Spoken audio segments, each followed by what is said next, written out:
Welcome to Elite Rugby S&C podcast, the best podcast talking all things rugby and strength and conditioning. At Elite Rugby S&C, we provide athletes with strength and conditioning programs that provides you with everything you need to become a beast and take your game to the next level. No matter what stage of the year or season, Elite Rugby S&C has a program for you. You can try before you buy, so try our 7-day $7 trial to get a taste of what we offer here at Elite Rugby S&C.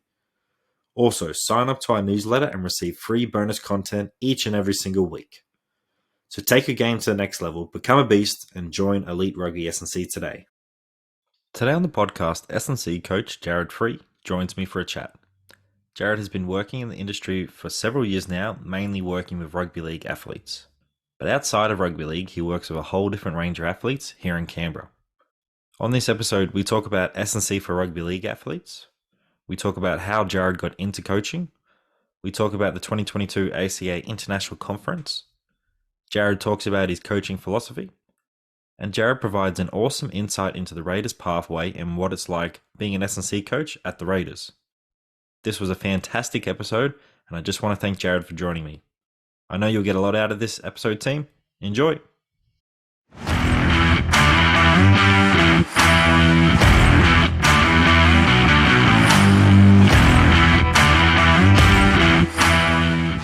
So g'day, Jarrod. How are you? Mate, I'm good. Thanks for having me on. Thanks for coming on. It's awesome to have you on board. So how's life going at the moment, and how's your coaching going as well? Mate, things are going very well. Life's, I wouldn't say relaxing, but it's everything's going really well. Coaching, we're a fortnight into preseason, so it's all kicking off. Everything's very, very busy. Privately, work's going very well as well. So yeah, in terms of coaching and life, it's all pretty hectic right now, but hectic in a very good way. That's awesome, mate. And I just saw that you've gotten a little bit of promotion in the Raiders. You're going up to is it Jersey flag, if I'm correct? Yeah. It's under 21s. So the under 19s is where I was for several years before that. So yeah, this year had a call up to the under 21s, which is very exciting. It's a bit of a different. It'll be a different experience, bit of a different structure to the season and how the whole program works. So stepping it up a notch, which is I've wanted it for a little while, so it's really good, really exciting. That's awesome, mate.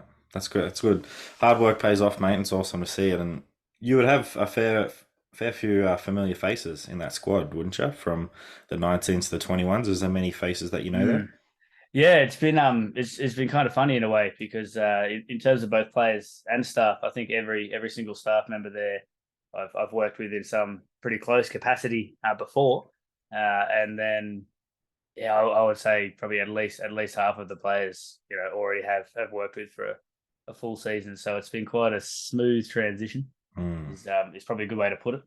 Hasn't been too difficult at all. Obviously, those relationships that you have with people beforehand, if they're good, then that helps that pretty good flow. So yeah, no, it's been interesting having so many familiar faces in a different environment. It's been great.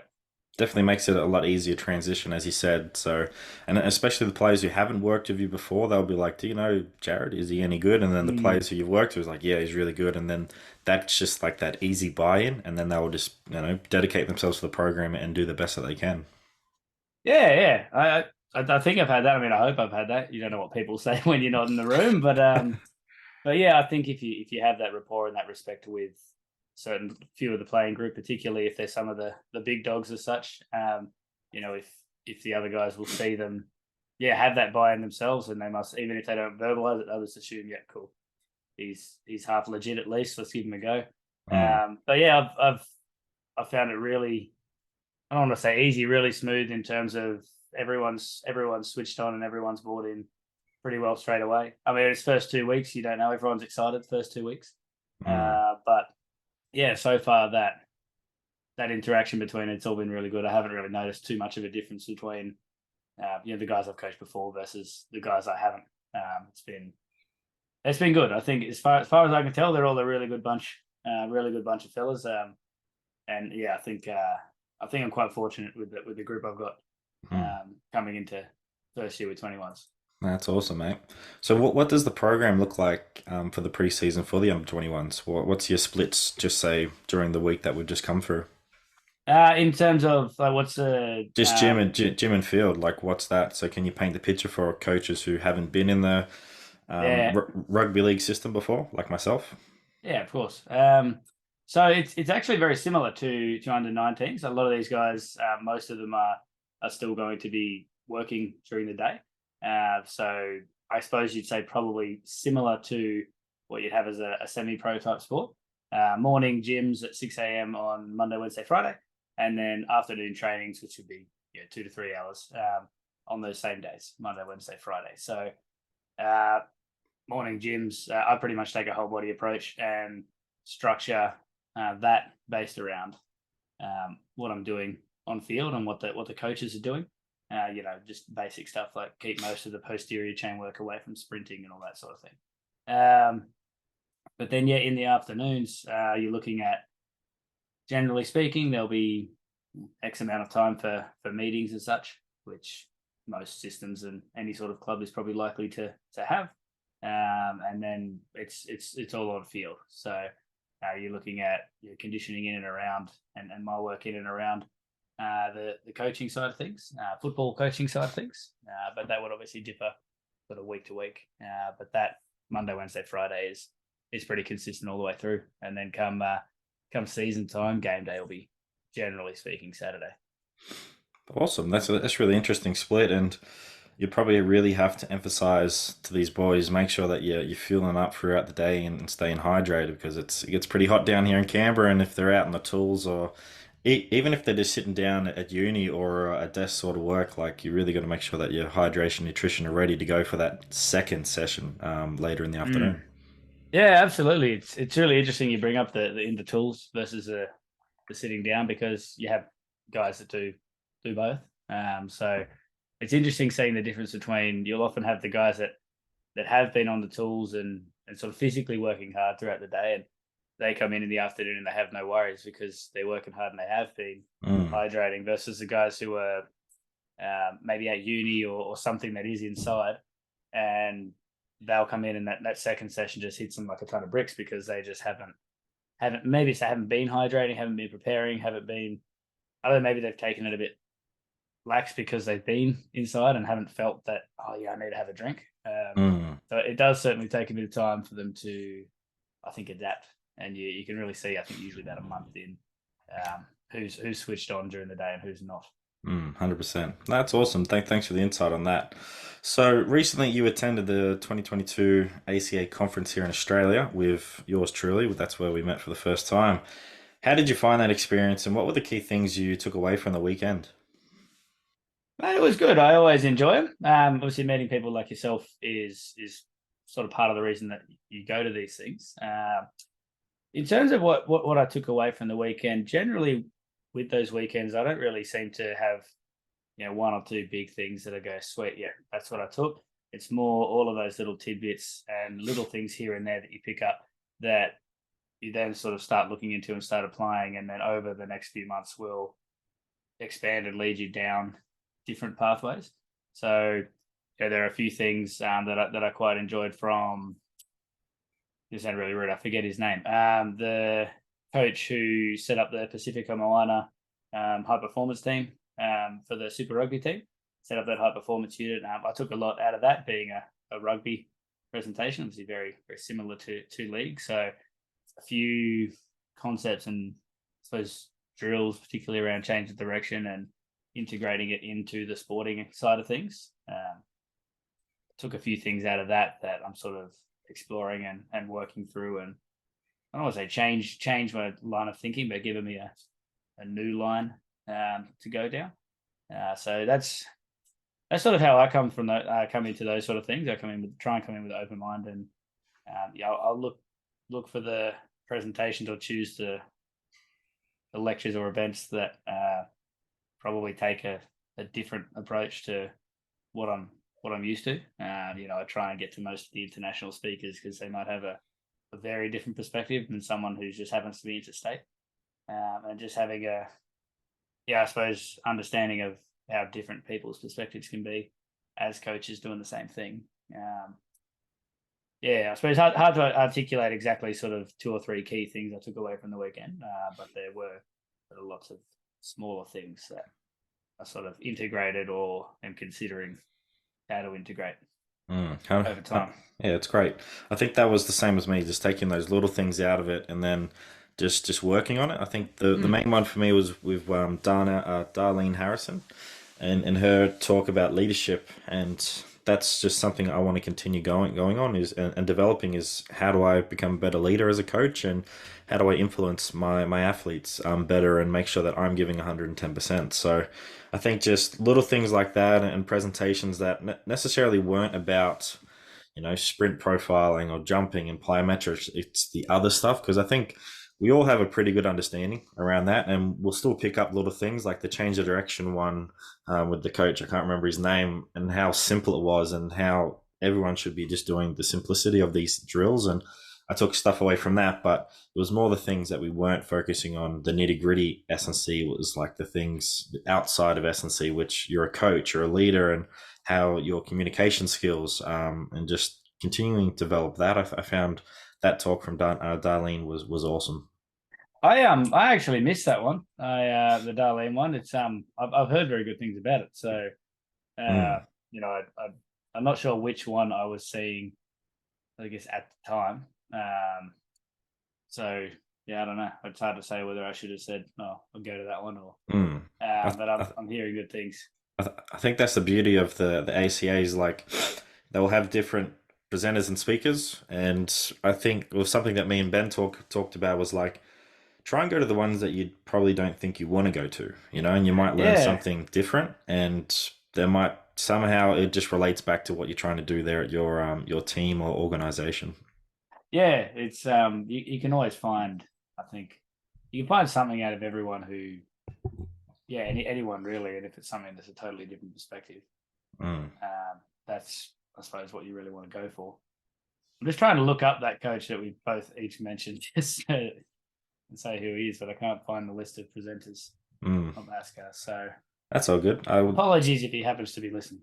Yeah, that's so good. I think any coaches listening, I think next year should go up. Like this was my first time going up to a conference face to face, done the All right. online ones, and it was just awesome to meet other coaches like yourself and start that network, but also then share some of the knowledge that you have and resources you have for some of the younger coaches or coaches who have been out there for a while, and you introduce a coach to this person, which I did a couple times, and I didn't even mean to. It just sort of happened, and I was like, "Oh, that's really cool." Now these two have got a good connection, and we can start to really, really enhance the S&C industry and grow it. And yeah, if any coaches listening out there, definitely go to the next one. It's worthwhile. I know it can be a little bit expensive, but at the end of the day, you just don't know what you're going to get out of it. And one thing I like to say is you don't know who your next boss is. You might meet your next boss up at this next conference, so why not take the opportunity? Yeah, you very much could. It's cool. Like it's my I forget if it was my third or fourth one. I went to a 2 or 3 before the COVID all hit.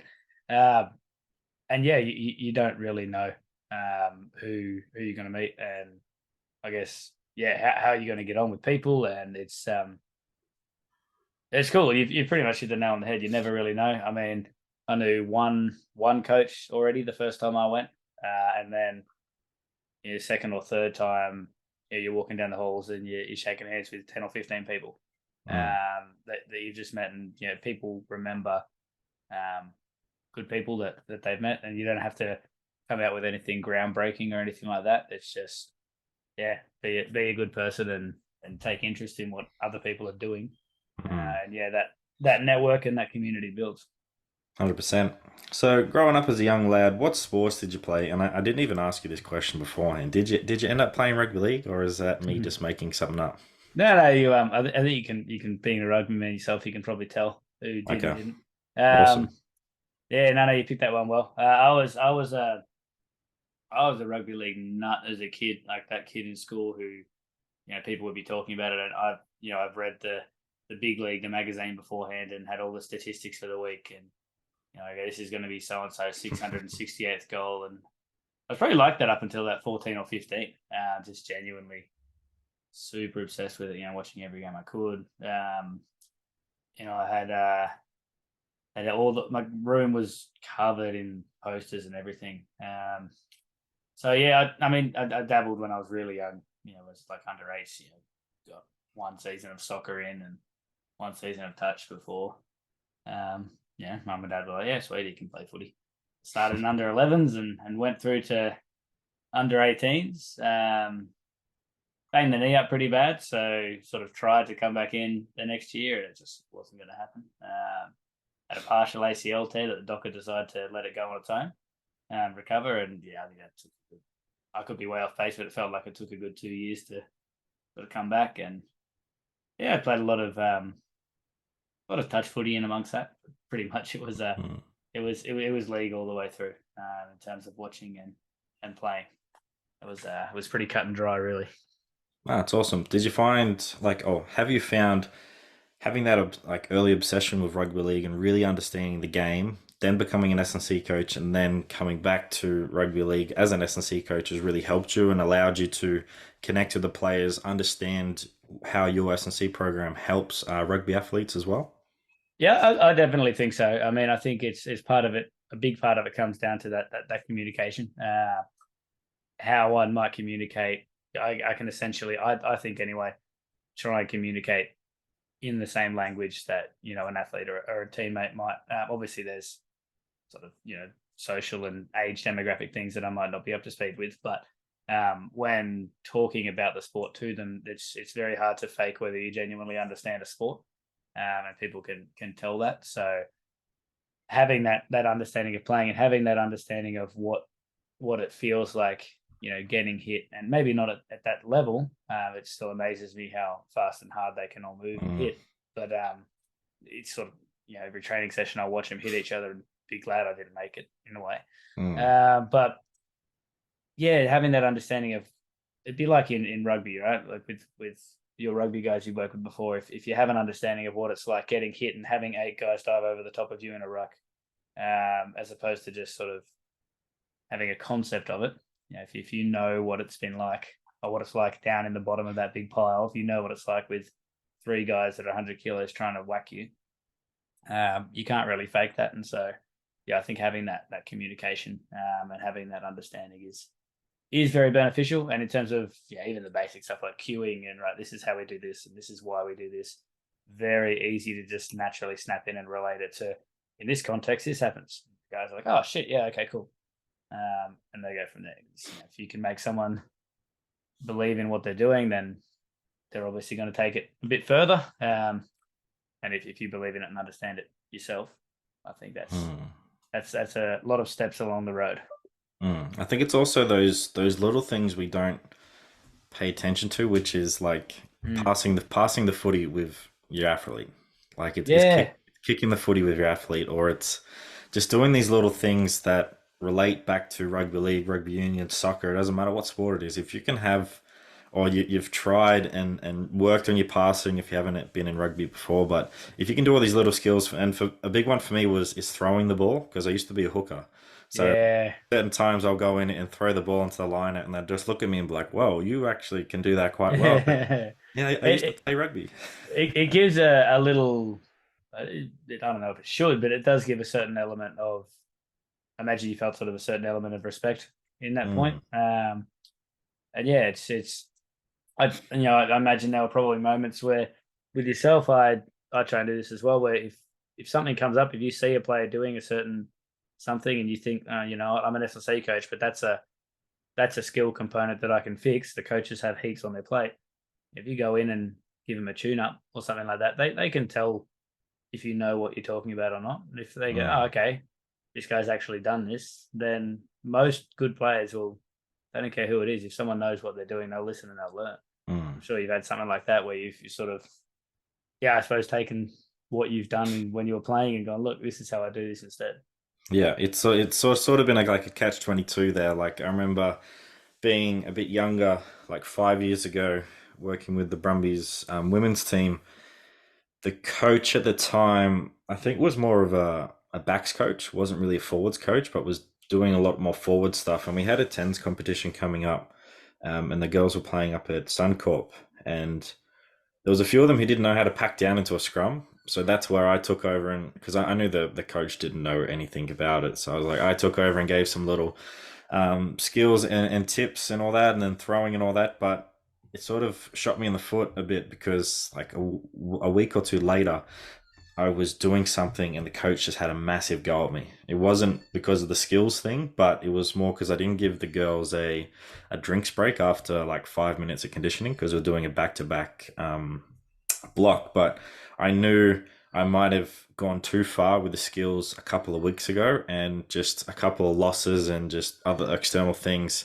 He saw me as sort of an easy target to just have a go at. So Yeah, I think you gotta pick it well, because this year with the Brumbies 18s was awesome because the forwards coaches, Pete and Chigga, allowed me to sort of help and chime in when I wanted to as well with scrummaging and lineout. So I found that really well, where I've really got a good relationship with these coaches and they trust what I'm doing as well. Whereas, yeah, being a bit younger coach before, I was probably going too far. So I think you really got to have that good relationship with your coach and really understand, are they allowing you to do it, or do you really have to show that you do have a knowledge and experience in the game and can actually help them as well. yeah. I think it's you bring up a very good point there. I mean, it's very important that you tread that line, I think, appropriately. You don't want to be Mm, overstepping your bounds into the coach, because obviously you know how we'd both feel if a coach sort of came in and tried to adjust how our guys were doing squats. You know what I mean? Like I think it's important that it's you only ever if you genuinely have something to contribute in that space, you're only ever um, adding to and contributing to an area that might need it due to resources being applied elsewhere, or just something mm. small and individual, or like you said, something really specific like the scrummaging. I imagine now if that same situation came up, you'd probably have you might approach it a little bit differently.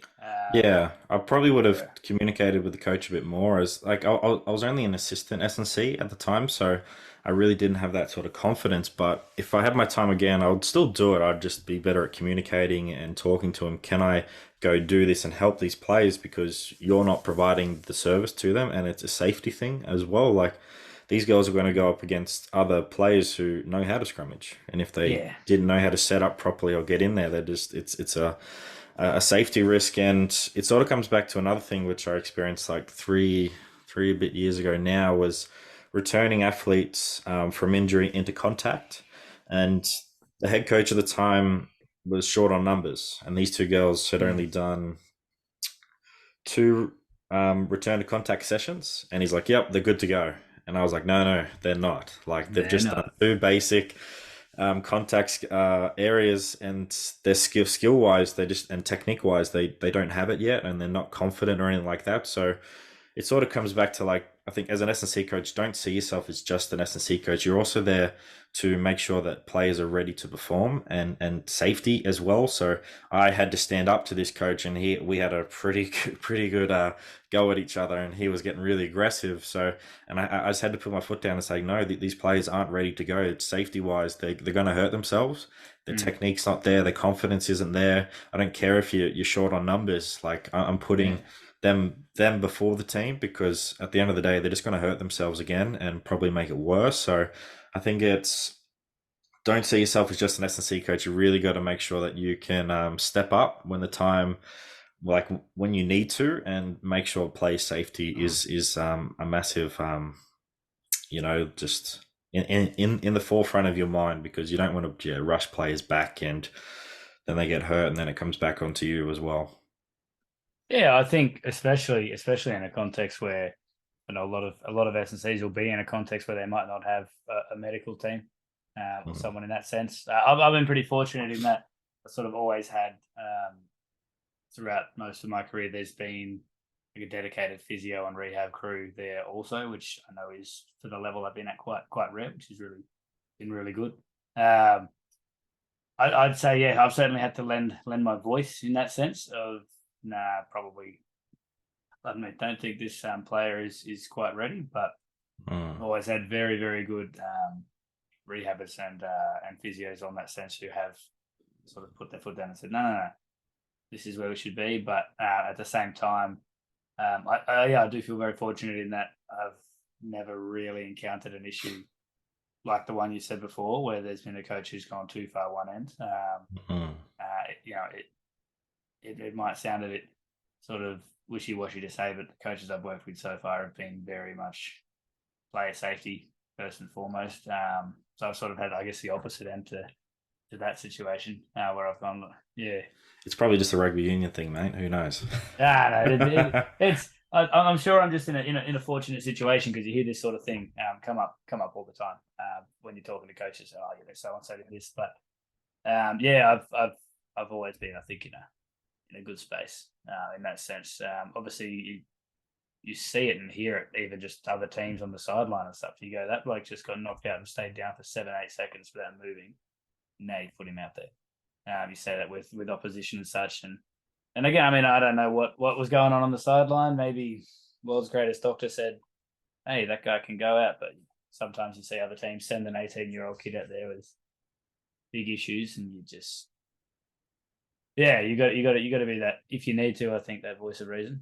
But I've been pretty fortunate in never having to really step up and fight any battles there because there hasn't been too much in the way of battles to fight. No, it's good.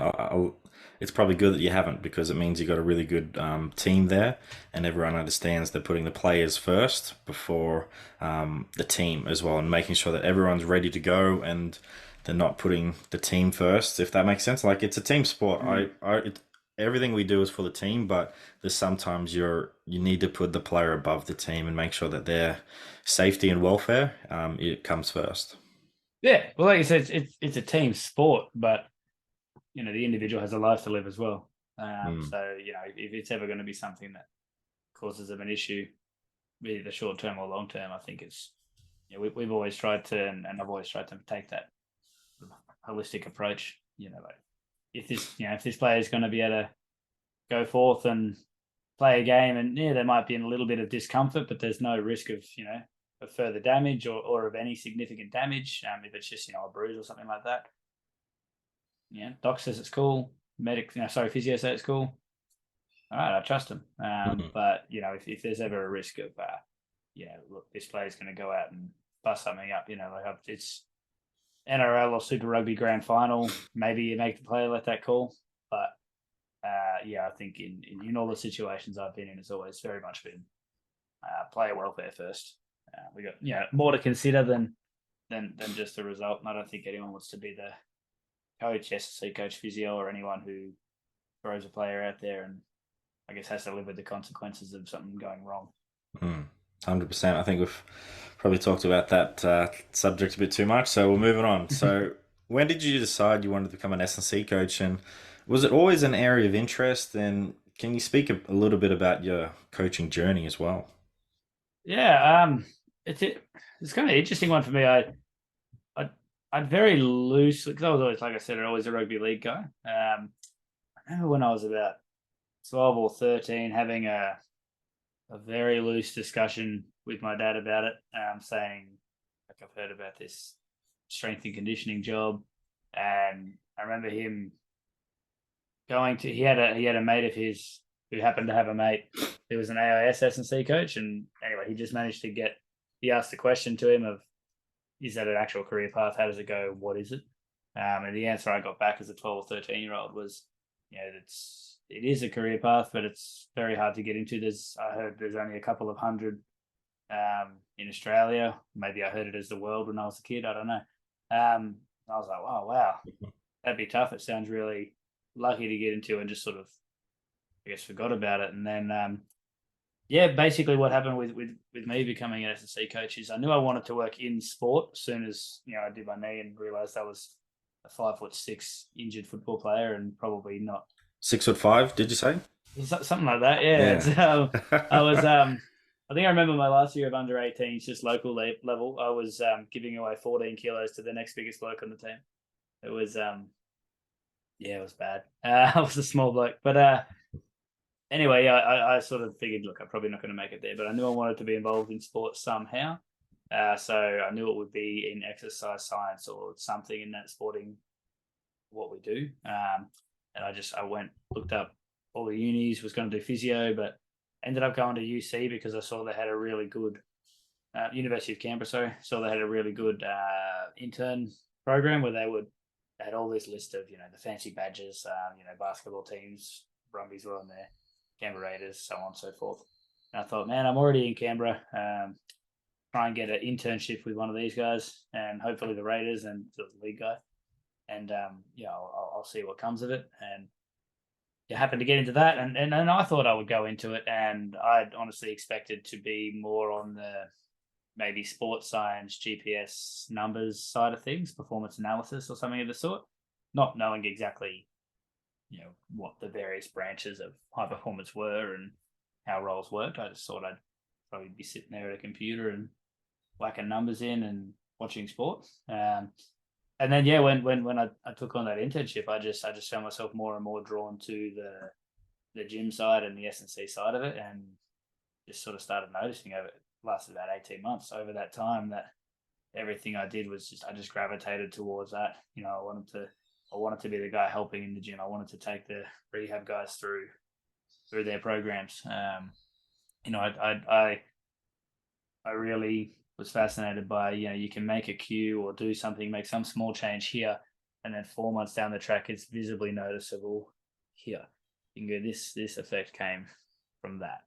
And you could see the difference in the effect that the S&C role had on the players, and you could see the respect and care that the players had for the S&C coaches who gave them that time and effort. And yeah, I suppose I don't know when exactly it was that I just went, yeah, cool, this is what I want to do, but it was at some point in there. That's pretty much it. From there, to get to actually having a coaching role, when I was in that internship, when I was sort of halfway through it, I started a personal training company and just did that myself. And I've been doing that ever since. It's got a little bit of a different hat now, a little bit of a different branding and whatnot, different focus, more of a performance S&C focus. But so I started that PT business there while I was interning, and then basically after my internship ended, I had probably about 6, 7, 8 months, I guess you could say, in the wilderness, just out of sport, just doing my own thing, and got a call up saying, look, it was under 16s at the time, under 16s team needs an S&C coach. Started preseason 2 weeks ago. Whoever was doing it bailed for personal reasons. Can you jump in? So thrown in the deep end. I went, yep, sweet. And then from there it's been that's pretty much been it. There's been like I said, been doing my own private stuff for quite a while, but there's in that time I went 1 year with under 16s and then went straight into under 18s, which a bit more of a serious program. That's when you're starting to really recruit some guys from interstate, international, all that sort of thing. And that was I really enjoyed that. I spent 5 years with under 18s, which turned into under 19s. In amongst that, there was obviously COVID and everything like that, and we had a couple of interesting seasons where I assisted with the under 20s squad and sort of put my hand up here and there and did what I could. And that's led to today of being in the under 21s, which is obviously very exciting, because whenever I think you take a step up, it sort of feels like you're starting fresh in a way. 100%. Apologies if you can hear the I think it's the whippersnipper going on in the background. I don't know how much the mic picks up or not, so we'll just have to wait to the end of the episode. A little bit. It's got a bit. Yeah, That's all right. Your editing skills. The old next door neighbour has decided right now is the time to get the whippersnipper out. So you've been an S&C coach for many years now. What is your current coaching philosophy, and how has this sort of changed over your time from going, let's say, with the under 16s to now with the under 21s? It's my philosophy is essentially that everything starts from the rep itself.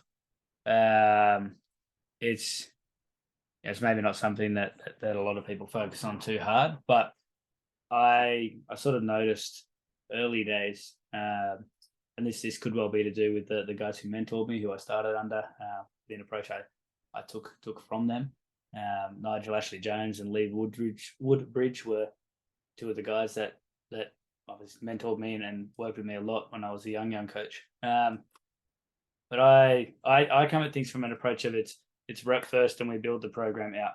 I see lots and lots of coaches who are very good, very smart coaches, have way more programming and technical knowledge perhaps than I do. But then I'll watch, say, how their athlete is squatting maybe, and I'll go, there's so much that you're leaving on the table there. There is so much quality and intensity and just everything we're trying to get out of it. There's so much that's being left on the table. So for me, and it might come from also being a PT and working one-on-one or one-on-two with people for the last 8, 9, 10 years of everything. Obviously, we have sort of an hour each together. I can take the time to really focus on, okay, I don't want to say perfect it because you're never going to perfect it, but let's get that movement as close to like bloody beautiful and almost perfect as we can, and understanding intensity levels and how we move.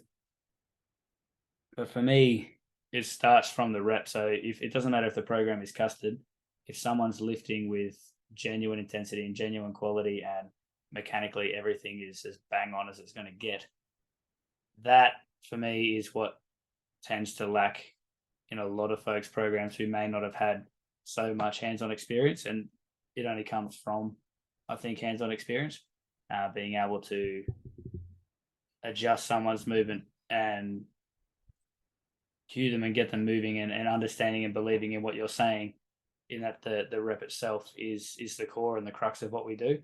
You know, if someone's RDL isn't, I probably harp on about that too much, but I suppose what I can say there in terms of the philosophy is it's probably just sharpened over the years rather than changed. I always sort of came at things from an approach of, righty, I'll get this program good and I'll learn that and I'll understand that, and I did, and it's obviously an ongoing process. But I always hone in on, this is how we're doing it, or how we're at least thinking about it. This is why I want you to do it or think of it in this way, and this is what I want you to understand about the movement. If an athlete understands why and how what they're doing, then the intensity of that is going to be, at a level that we want, that's going to actually make a genuine difference. Does that make sense where I'm coming from there, or was that a little bit? No, it does. Up in the air? And it just reminds me of a book I read about Pete Carroll, S&C, not S&C, head coach of Seattle Seahawks, talking about his philosophy, but then he has sort of like subcategories, and one of the subcategories is every single rep counts. And it just fits perfectly into what you said. Every time that we're getting under the bar or have some dumbbells or even just lifting your body weight, every rep needs to count, because you only have a small limited time and amount of sessions during the week to be ready to perform out there on game day, or to get your body right in preseason for then when the in-season comes. So if every rep counts and you're doing a really good job and making sure that you're lifting with really, really good form, you got to maximize your time there. And if you can maximize your time when you're a junior, when you get to the senior level and really want to push up to higher honors, you're really going to excel. So every rep counts. Yeah, and I think like you just mentioned, coming from that relatively junior perspective, I think that could well be again another part of why I come at it from that every rep counts. Sort of, I guess, as hard as I do, because for me, everything compounds, right, over time, and you can see the difference. I mean, I've seen many guys come through in 16s, whether they're 17 or 18, whatever, and there'll be 2 or 3 players who we'll call them the same level, or maybe this player is more talented or more highly skilled, and they just go through the motions in the gym. And these guys believe in every rep, and they take every rep proper serious, and they listen and they learn and they engage. And then, 2 years later, these guys haven't moved, and these guys are, like you say, knocking on the door of higher honors. And it's because they've treated every rep with the same, I guess, reverence and respect that they would treat a pass or a kick or something that they're doing out on the field. You don't just go through the motions in terms of any skill and get better at it, but also you don't do that in terms of the intensities that you need out of your drills. I think there's too much in the way of going through the motions or just do the program. I'd rather have a program that looks like scrambled custard, but everything is done beautifully and everything is done well. So for me, the philosophy is it starts from the rep, and how I apply that in terms of what I do program wise. that's changed and progressed over the years. I was probably a bit too early days. I was, I guess, like most S&C coaches, I try and get every little possible bucket in there I can. Sessions have bloody 18 exercises, things like that.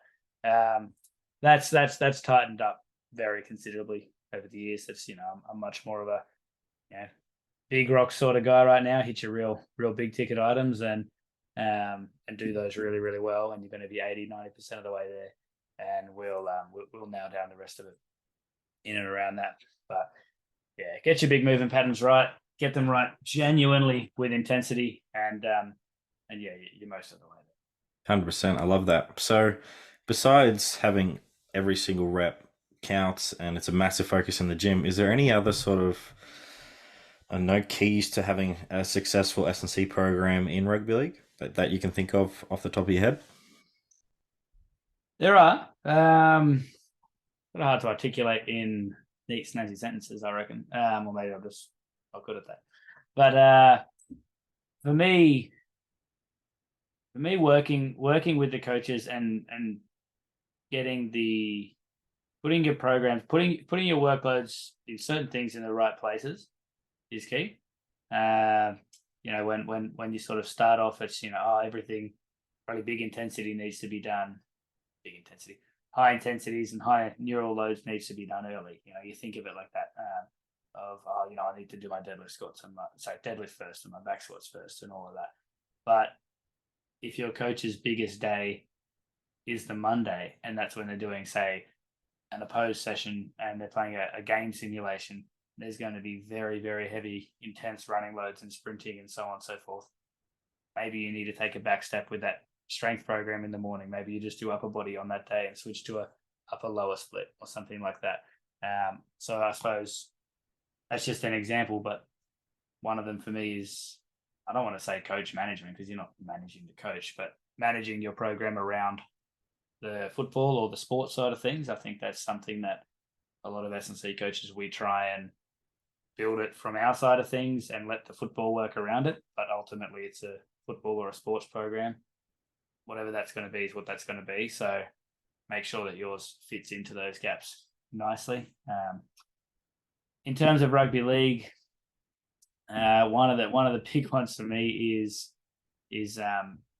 making sure. Now this might be, again, someone smarter than me might come in and say you're talking out of your ass here, but I've noticed one of the biggest differences in terms of soft tissue injuries and actually missing games, being available for games, when I've really put the focus the last 3 or 4 years on, as I said, it all starts from get the rep right, but get every aspect of the rep right. When I've really made sure that everyone is competent and strong in the eccentric range of almost everything, the soft tissue injuries, it could be coincidence, but I haven't had too much in the way of hamstring, quad or calf or groin actually miss games in the last few years. Obviously, there's obviously some, you can't prevent everything, but for me, having that quality eccentric with most everything is a pretty big part that you see a lot of guys just, they've come through the ranks, come from different clubs, trained themselves, whatever. Yeah, they might be powerful with a bench or powerful with a pull-up or something like that, but if you ask them to slow the thing down, they've got no chance. We're talking everything, like calf raises, RDLs, of course. Big eccentric component or focus for me. Make sure that the posterior chain in rugby league is very solid, obviously, as in rugby, very rapid, accels and decels and the like. The other element for me as well in rugby league is shoulders. Do you get a lot of shoulder troubles in rugby union? Yeah, especially around that AC joint. Doesn't really take much. And I think this year with the under-19s, we had quite a few, but just from like previous injuries, and they've just re-aggravated as well. So there's definitely some shoulder injuries, and it's definitely a key focus in our program, especially around our, say, movement prep, prehab type things, or just any work-ons. We're really trying to make sure that our shoulders are nice and robust, and as the term I like to use, we're trying to make boulders. We're trying to make those shoulders nice big boulders so that they can take the force and impacts from rugby, and athletes can be safe and or be able to perform as well. Yeah, I like that. I agree. It's for me, you got to make sure that the shoulders are cued in, and are really, I guess you said, robust. I tend to use the word resilient or have resilience in them. Same thing. But yeah, so for me, it's posterior chain. Work your training around and your schedule around. Work with your coach. I've been fortunate enough to have a really good set of relationships there. Of it's a collaborative approach, but work with your coach and really aim up on the eccentric work and make sure the posterior chain is on point. I guess the other thing for me, not to have too many keys, is I like to start the speed work relatively early. I don't know. There's some coaches who go, yeah, of course, but early in my career, I tended to sort of really slowly build the speed work up throughout a preseason and sort of only really start kicking it a month out.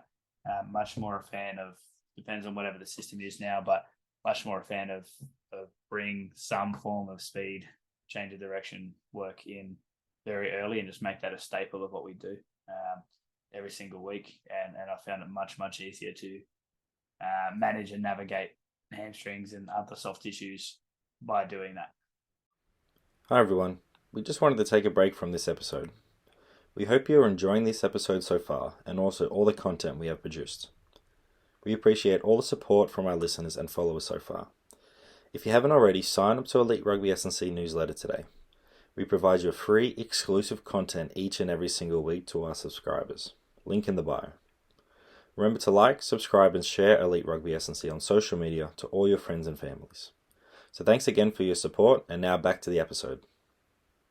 100%, and players have to know when we start preseason, we're starting hard and fast, and if you haven't prepared yourself, then that's on you. So you really got to make sure that your athletes know what's expected of them and how to prepare. But yeah, if you can maximize your speed and change direction and agility work from the start all the way through the preseason, when that in season comes along, you're ready to go.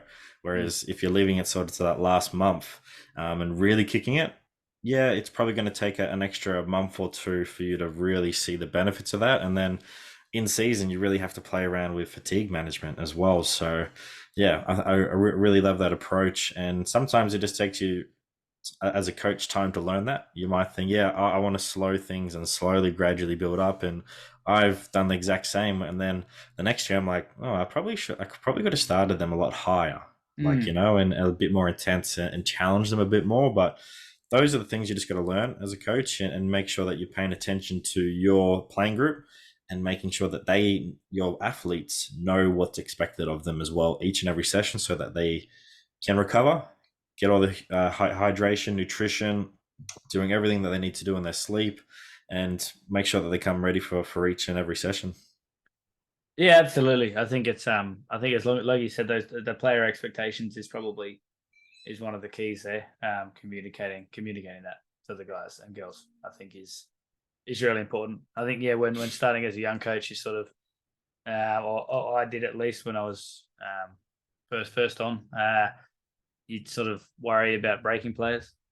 So I was a bit too, I don't want to say gentle. We had a good year and didn't have too much in the way of injuries, but yeah, like you say, you could probably usually go maybe that little bit harder, and it's finding that point where maybe a few guys are getting a little bit troubled, but you're not breaking anyone. You're just finding that point where you can manage it and helping manage and keep them at that point where, come season, it's going to feel like a breeze because they've reached a higher point than that.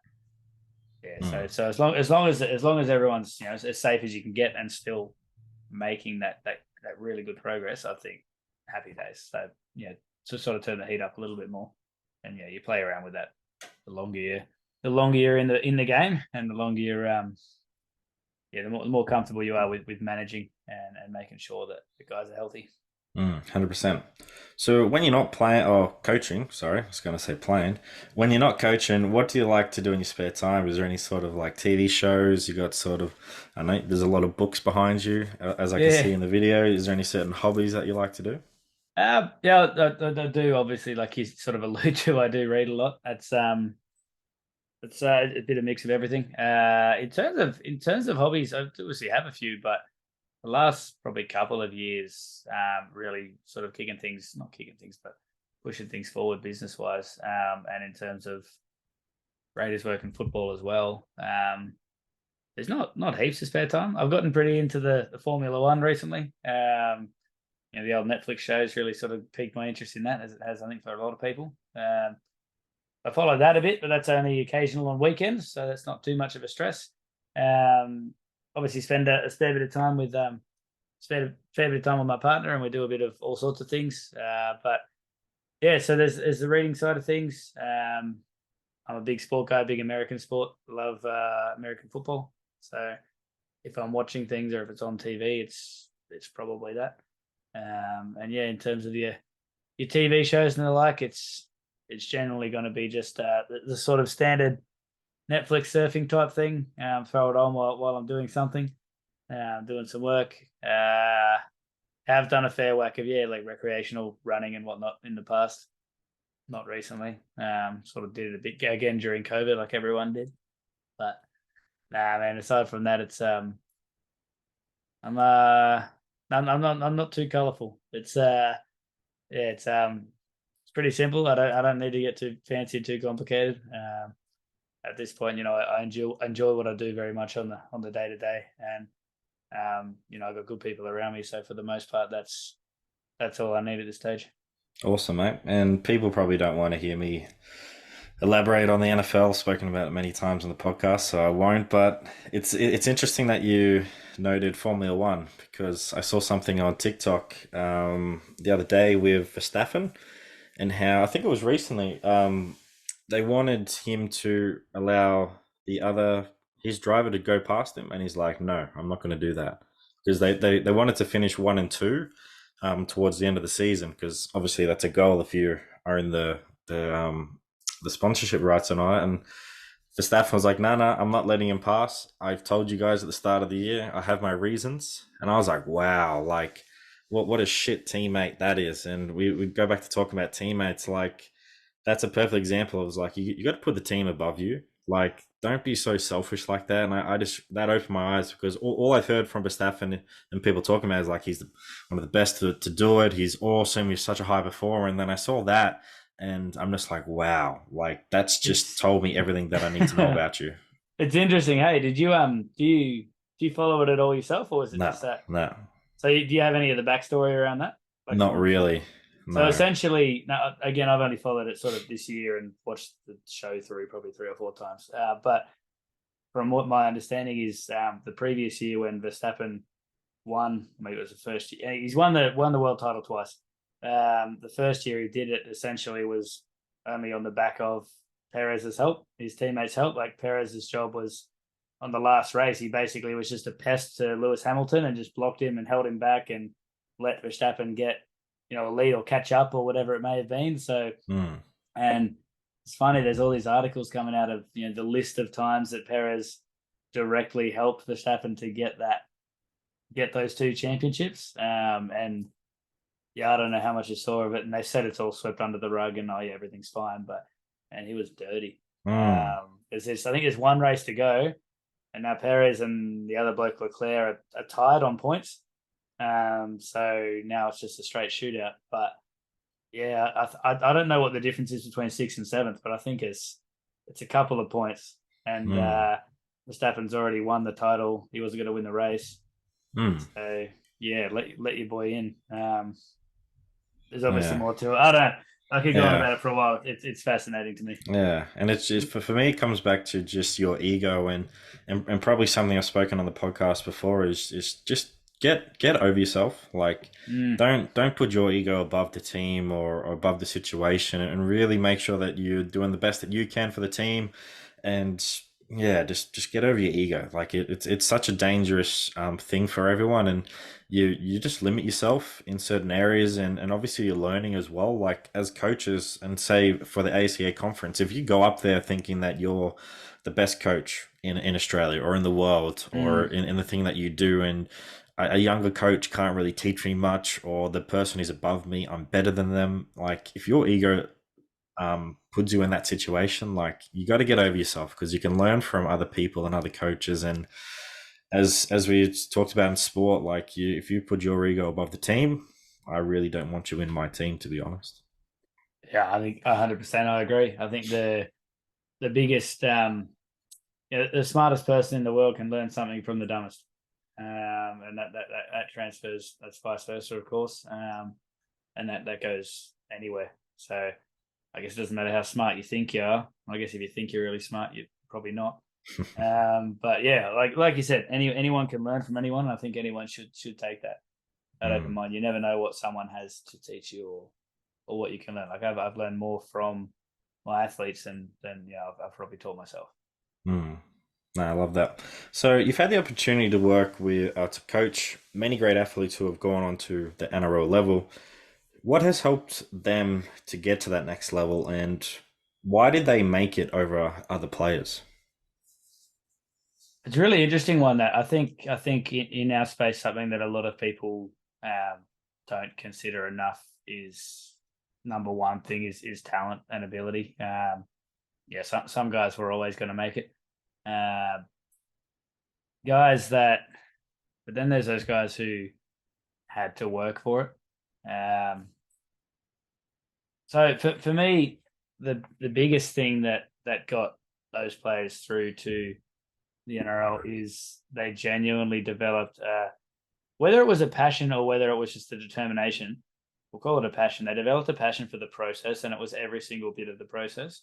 It wasn't just going on the field. Yeah, I'll do my hour and a half of extras, and I'll kick 100 balls at the pad. There was that part of that, of course, but we'll take that football side out of it. They developed a passion for the process. So every single rep was what we were talking about before, done as though that was the only thing that mattered, because at the time it was the only thing that mattered. When they're talking to coaches, when they're talking to other people at a club, when they're talking to anybody, that's the only thing that matters at the time to them. When they're doing their recovery or their sleep, that's all that matters. So they're making sure they're getting their 8 hours of sleep. Every single aspect of their life is geared around, I'm going to play NRL, and that's what matters. So that's what they do. Any free time they have or anything on the back end of that is on the back end of that. They've got to get their priorities straight, and those are the guys that tend to make it. I'm not going to name names because I don't want to single anybody out, but some guys are elitely talented footballers and are going to make it pretty much regardless of what they do, but they're the extreme rarity. I haven't had any of those come through that were just pure talent without any hard work.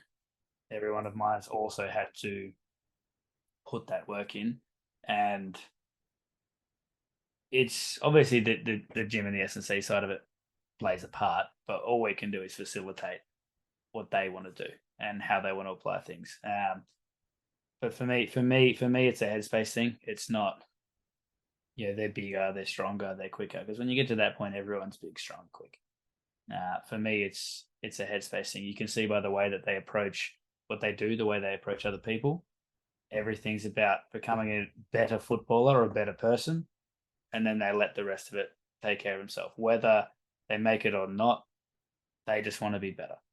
And these are the same sort of people that, generally speaking, the ones that make it, they're very, very similar, that I've found anyway, in my experience, to, you could put them in any situation and within 2 years, they'd probably be an elite business person or, an excellent doctor or something like that. They're the guys and girls who, every step of the process, it's process driven is more what I'm getting at. They're not going, righty, I want to get to, they want to get to the NRL, but then they're going, I want to play 50 games. I want to do this. I want to do that. So I want to get better at my squat. Right. Like, we're on field now. Passing is what I'm trying to get better at. We're in video. Okay. Like, what can I better learn or understand from this? So for me, that's it for me, is that they're genuinely process driven, and that's what fuels them. No, I love that, and just sort of reminds me of a couple athletes now who are playing up in Super Rugby, and they fit everything that you just said, and it's awesome to see that. And then something I'd add on to it is they also love the game, and they love having fun with the game as well. So they don't see it as, I don't know, it's a chore or anything. Like it's just they're playing it because their parents made them play it. Like they are playing it because they love and generally love playing the game and having fun and playing with their teammates as well. Like, and just one of the guys who just signed his first ever professional contract with the Brumbies. I just remember playing club rugby, and there was a certain time where I don't know, he wasn't enjoying his rugby as much.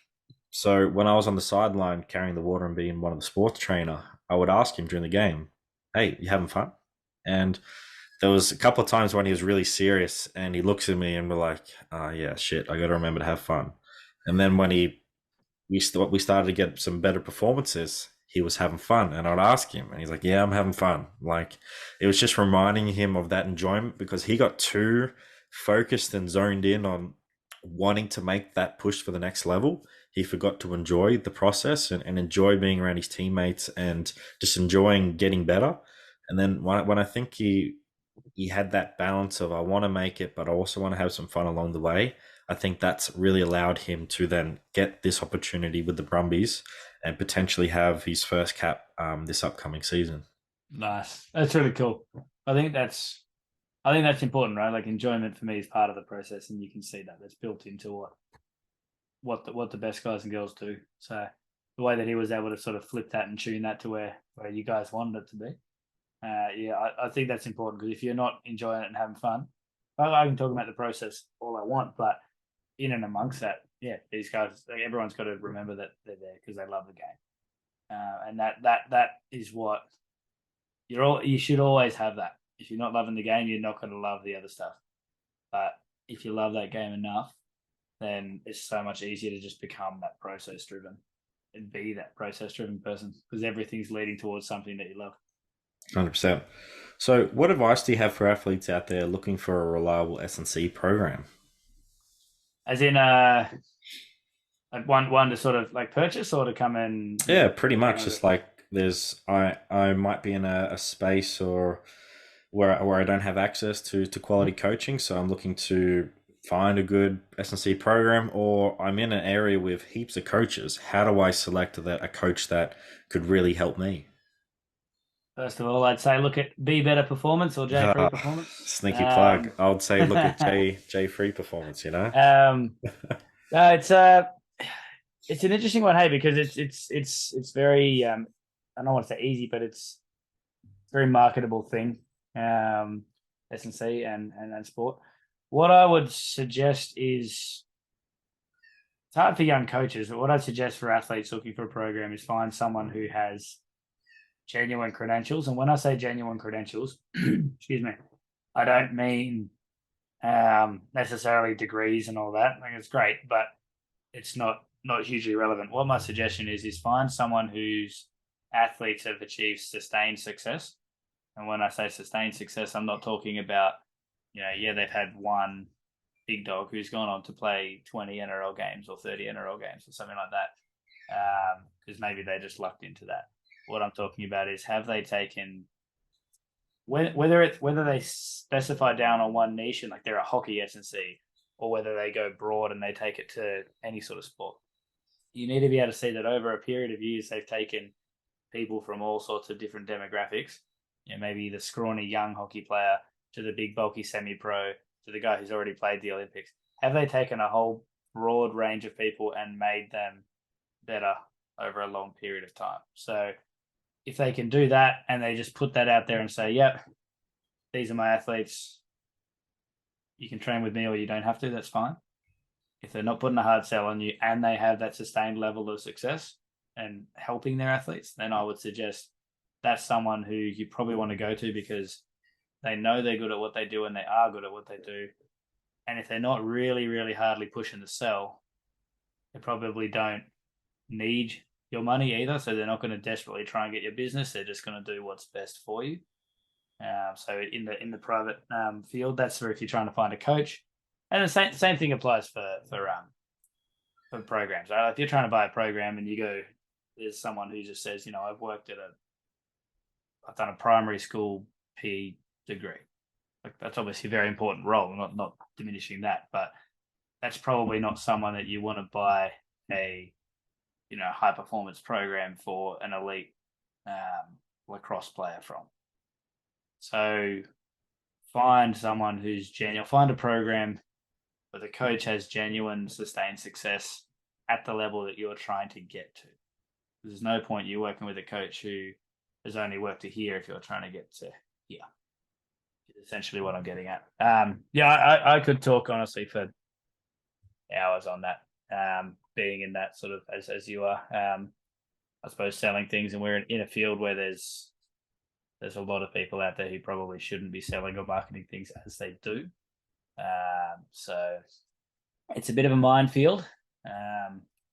Just trying to take the safest looking path you can, figure out what you want to like, where you want to get to, and I guess find the coach that has trodden that path with people before.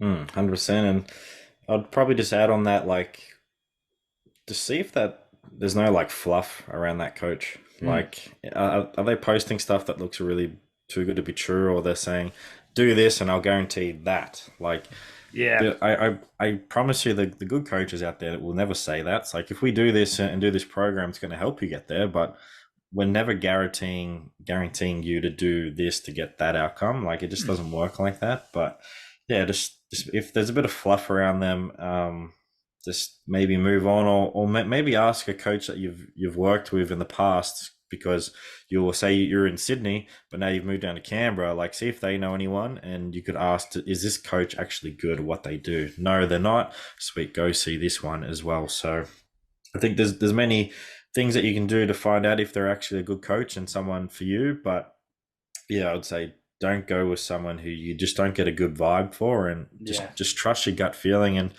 again, to anyone listening, if you are looking for a program or a coach, like, and it doesn't necessarily have to be our program or Jarrod's program, like, if you want to reach out to us and see if we can help find you a good program, or we might know a coach that we refer you on to as well, because I can't train everyone, and I don't want to train everyone. I only want to train with the people who think that we can help them, So, and there's many different sports and everything out there that I don't really go into. So, but if you need help with picking a coach, reach out. We're more than happy to help you along with that process.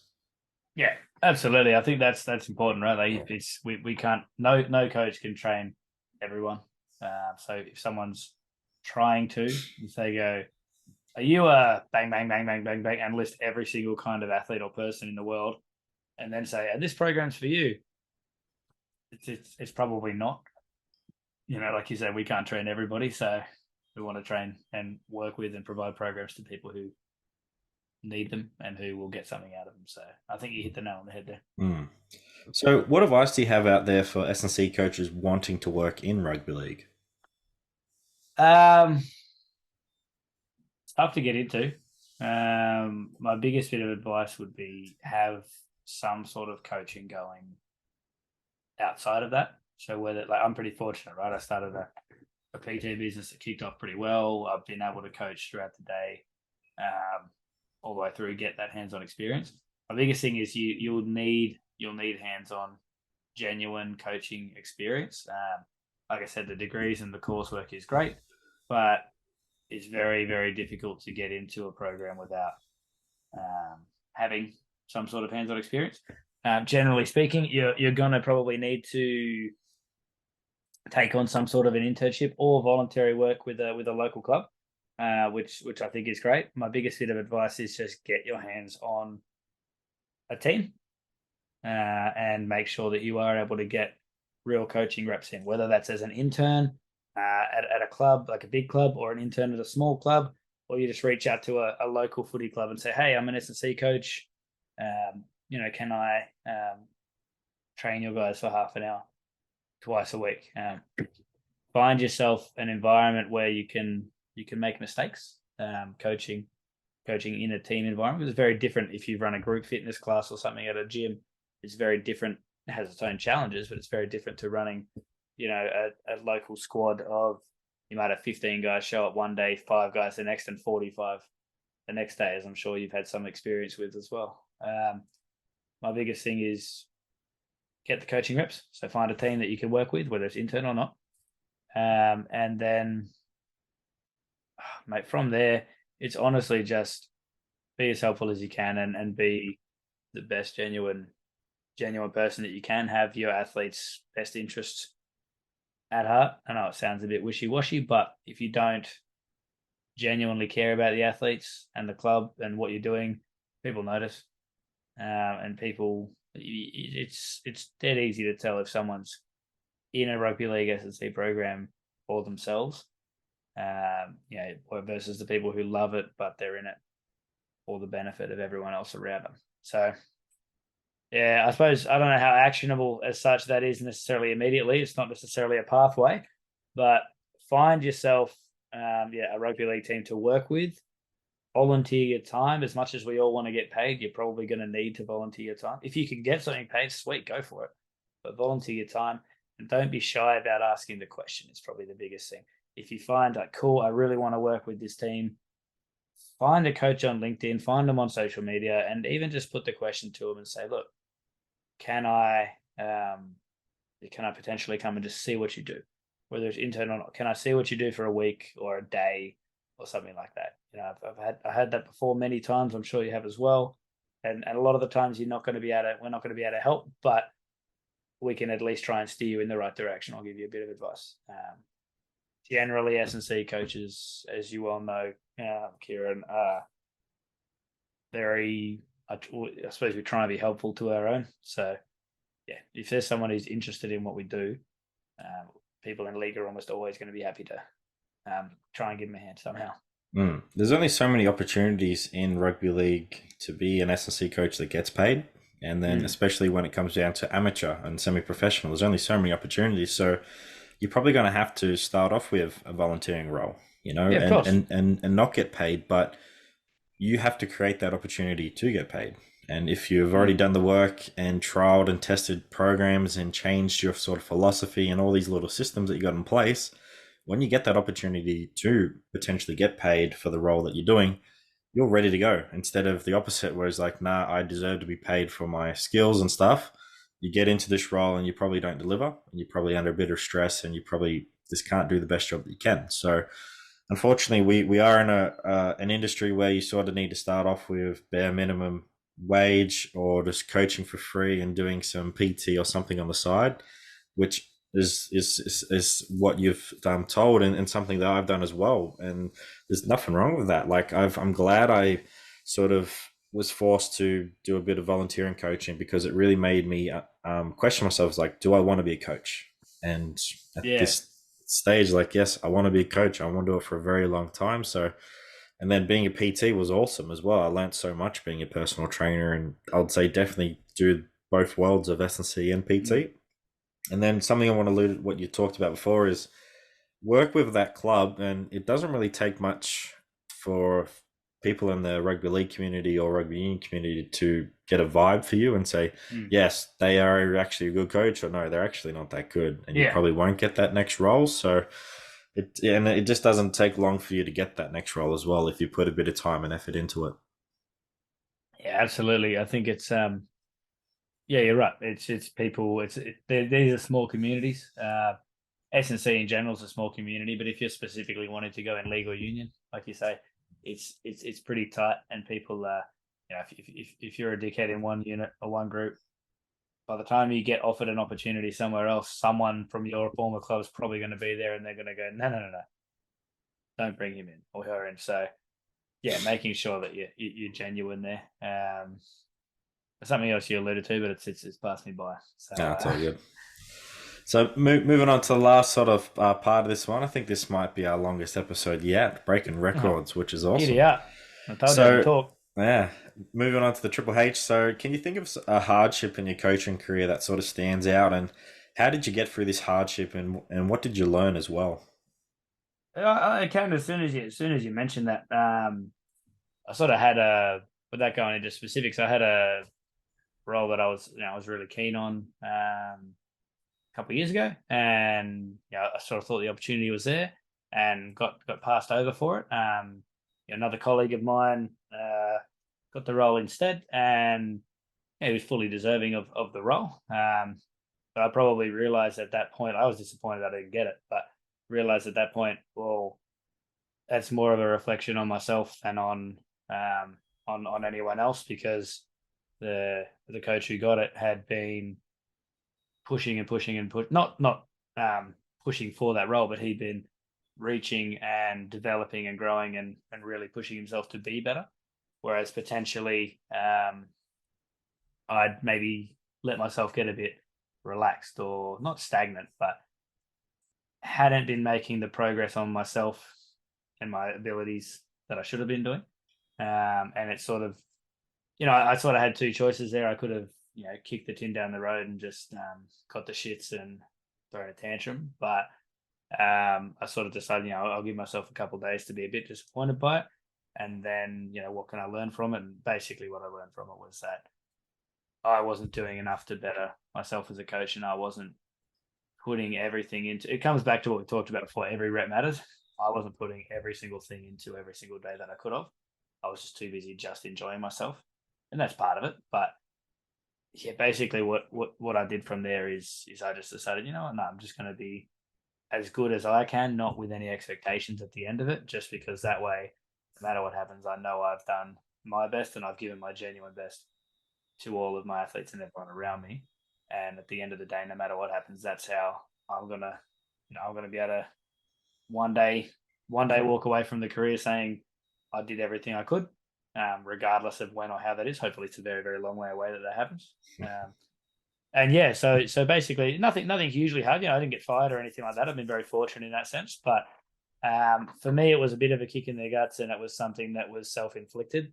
So being able to take the accountability from that, learn from that, and then grow from it, I think that's something that I think I'll probably always look back on as something that I'm ultimately probably glad happened. And it's something that we talked about is keeping your ego in check, and it's probably that time probably tested you. Was like, yeah, I thought I deserved this. I thought I was better than that coach, but if you keep that ego unchecked and really self-reflect, and it's something that I always have to do as well, is making sure that I'm being the best that I can be, is just keeping that ego unchecked. And it's paid off, mate, because it seems like you're slowly getting up on those roles, and you're really doing a really good job there at Raiders and also with your business as well. So it's really good that you sort of checked yourself a bit and calmed yourself down, and then reestablish your focus, and again trusting the process to eventually get that role. Yeah, it was really interesting. It was really sort of taking the advice that I give people and that I give athletes, and like you said, sort of check the ego. I sort of had to check myself a good bit there, which ultimately probably looks like it was very much a good thing. You had something like that with any of your stuff in Ruggers, or? Yeah, it was probably just like last year when applying for however many jobs it was like 30 or 31 jobs. Yeah, like that kicks you in the teeth. And just not getting the opportunity to even just interview, and then seeing the people that got those roles through LinkedIn, which it's a pretty cool feature of LinkedIn. Everyone tells you the new roles that they get. So it's pretty funny. Yeah, And just, I'm happy to share that I have this role. yeah. And just seeing that person get it, and then me just straight away judging, like, oh, screw that person for getting it. I'm definitely better than you. I'm just like, hey, come on, calm down. Like, they probably got it for a certain amount of reason why. And again, I need to check my ego. It definitely gets up there, but I'm not saying I'm very ego driven at all. I'm very quite humble, I would say myself, unless other people say otherwise, but who cares? So it was just sort of, keeping that ego in check and making sure I trust the process. And then I eventually got a role. And I'm very grateful to be in that role. So it was just, it's hard, it's hard seeing someone get a position that you think you can really do a good job in and make a real positive change. And you just gotta check yourself, just calm down, and just, I know, talk to your network as well. Talk to your families or friends or other coaches, and see what feedback they can provide you, and see if they can help you in any way, and or just listen, and you can vent to them as well. So yeah, it's hard out there, but I think if you, just like we talked about, if you can check your ego and just really trust that process, and the opportunity is going to come. It's just you need to be patient and ready to take the opportunity though as well when it does come up. Yeah, I 100% agree there. It's like you say, patience is key. Go through the process, and when it comes, be ready to take it. But if not, just be happy with working through that process. Yeah, and then once you've gotten over yourself, just be happy for that person who did get the job, because Yeah, it is such a cutthroat type of industry with different coaches and stuff who come in, want their S&C, or you didn't do a good enough job, you're gone, we're bringing in the next. Like, just be grateful for those people who do get those roles and be thankful for them, like that they're getting an opportunity, and then hopefully one day that you're going to get an opportunity as well. yeah. Well, yeah. Generally speaking, when someone's getting an opportunity, they're getting it for very good reasons, and it's usually because they deserve it. And if let's say if you're a better coach, if they've sold themselves better, then that's on you to be better at selling Mm. yourself. But yeah, I think in my situation, the guy that got it very very much deserved it. And yeah, again, that was a reflection on me for letting myself get to that point of maybe not being the best choice at that time. Mm. So I think that's, yeah, like you say, check your ego at the door, and learn how to take the most out of a situation like that. Be happy for Mm. the people that do get it. 100%. So, who is your hero, and why is this person your hero? Um, my hero is probably my old man, my dad. He's not in an S&C perspective as such, but he's just, he's come from relatively humble beginnings, and he's just never let anything get in his way. He's lived a very, very interesting life, and he's just always been true to himself and true to his family. He's always been someone I've sort of looked up to as, just being pretty unshakable in that sense. I guess, how a lot of people probably, hopefully can look up to their old man. It's one of those people that you sort of go, when I'm that age, I'd like to be like that. So that's, without going into specifics, that's in a nutshell. That's it's probably dad. Awesome. Shout out, Dad. Yeah, it's, I don't know if he'll watch or listen, but it's all right. He can have the credit. So, last one. What is a highlight that sort of stands out in your coaching career or so far, or highlights? It's the easiest one to say is the 2019, 21. What I'm talking about, 2021 SG ball comp. So that was the under 19s, and we won that competition, and that was 5th year I've been involved in that competition. 6th year in terms of the Raiders juniors. So I really wanted, and all of the staff really wanted to win a comp together. Before, because we'd all been together for quite some time there, several years. We all wanted to win a competition there before progressing on, and we had a very good team there. I think there'll probably be 5 or 6 NRL players come out of that. But at the time, man, there was a lot of, not roadblocks, but there was a lot of potholes along the way that we had to fight through. Barely made it into finals. Scraped in by the skin of our teeth. I think it was on points difference, perhaps. And then, to win the comp the way that we had to go about it, like, the games in the finals weren't easy.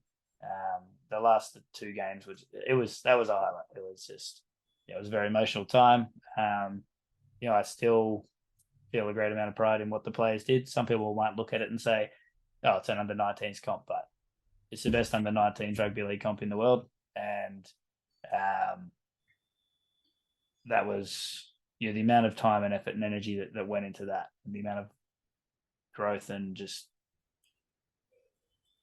growth and effort that went in from the players it was astounding. So that was a highlight. And the other ones that always stand out are when players that I've worked with for a long period of time, when they do make their NRL debut. First one was probably it's hard to say whether one's more special than the other, but you still remember the first one. Harley Smith Shields was my first one. It was during one of those COVID years, when you could only have 200 or 300 people or whatever it was at the stadium. So that was cool. Managed to get to that one and make sure I was there in person. So premiership and debuts, and just watching players go, man. It's just something special about when you see someone that, even if you play like a bee's dick of a part in their journey, it's just, they're a good person and they deserve it. So that's always pretty cool. That's awesome to see that. I love that. So, who should be my next guest on the podcast? Is there any coaches or players that sort of come to mind that you can think of? Next guest, hey? Well, this is a rugby themed podcast, isn't it? Yeah, it can be any sport, mate. We talk about anything, and you can always relate it back to rugby. It can be even business related as well. We're always trying to expand our network and resources to our listeners. There's I say young, he's only a couple of years younger than me, but a young fella I worked with, Daniel Johnson's not a bad option. He could be quite interesting. As far as I recall, I met him with a 1 or 2 week stint he did when I was intern at Raiders. And then he went back up to Brisbane. I think he did 2 years, maybe 3, as an intern with the Broncos. And he's since moved on into netball. And I think at times he was doing that as a dual role. So right now he's in netball, but the contrast could be quite interesting for you. Okay, I'll definitely reach out to him and see if he wants to come on. Yeah, he's a good fella. It'd be very interesting, I think. Awesome. So, where can listeners find you on social media if they want to reach out? Instagram is probably the biggest one. J Free Performance here it is my handle. I am on TikTok as well. I don't post too frequently on there because I got a decent following from a couple of videos I did that were very heavily in the I think the bodybuilding side of TikTok. So sometimes people don't like some of the things you post about S&C and more. No, we're not doing this just to get juiced. We're doing this for other reasons. But no, Instagram's probably the go. J3 Performance. And then, Awesome. That links to everything else on there.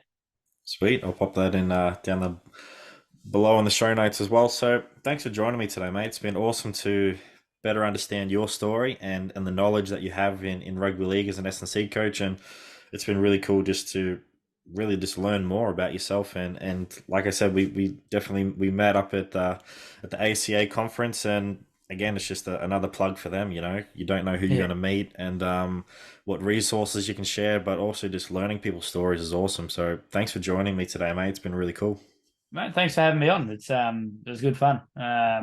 Appreciate you letting me waffle on about a few things. But no, it was really good. Like you say, ASCA was a good thing. You never know who you're gonna run into. It's been a fun of it. 100%. Thanks, mate. Appreciate it. That's awesome. Thanks, Kieran. Love your work. Thanks for tuning into another episode of Elite Rugby SandC podcast. Remember to like, subscribe, and rate Elite Rugby SandC on Spotify and YouTube, and make sure you follow us on Instagram. Sign up to become a beast via the link in the description or via Instagram page. Also, remember to sign up to our newsletter to receive free bonus content each and every single week. So don't wait, make that good decision and join Elite Rugby SandC today and take your game to the next level. Thanks for listening.